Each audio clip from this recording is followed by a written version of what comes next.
สองเมียป่านแต่คนเฮาก็มีผิดพลาดกันได้ก็มีใครเข้าใจของเธอโตเฮาดีมีบางคนคบเฮาเพื่อคันเวลามีบางคนผ่านมาให้จำแล้วนี้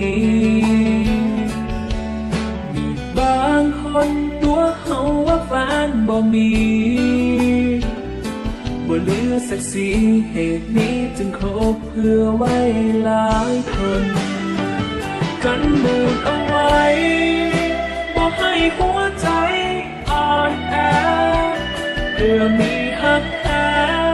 หนึ่งในผู้สายหลายคนกันบูดเอาไว้ให้เว้าหลายใจบ่สนเลือกไว้หลายคนอกหักให้มันหูไปที่ผู้สายหลายใจเขาว่าแท้ดีที่ผู้หญิงมีแฟนหลายว่าฮักบ่ได้ถ้าบ่ยอ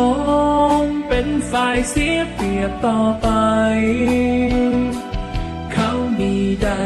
เฮาก็มีได้สิเท่าเทียมกัน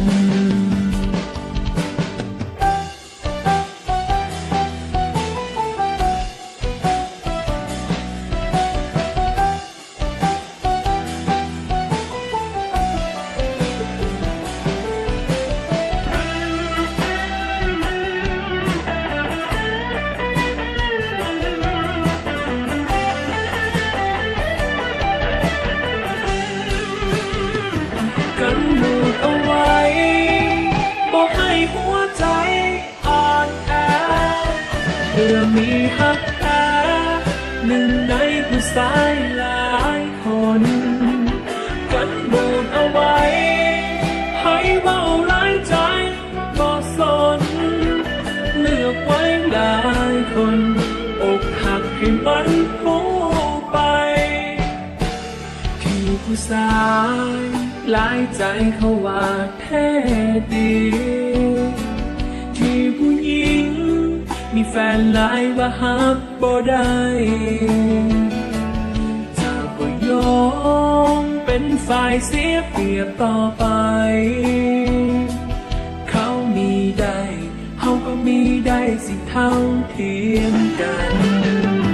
ปลายทางหักนั้นจะเป็นแบบใด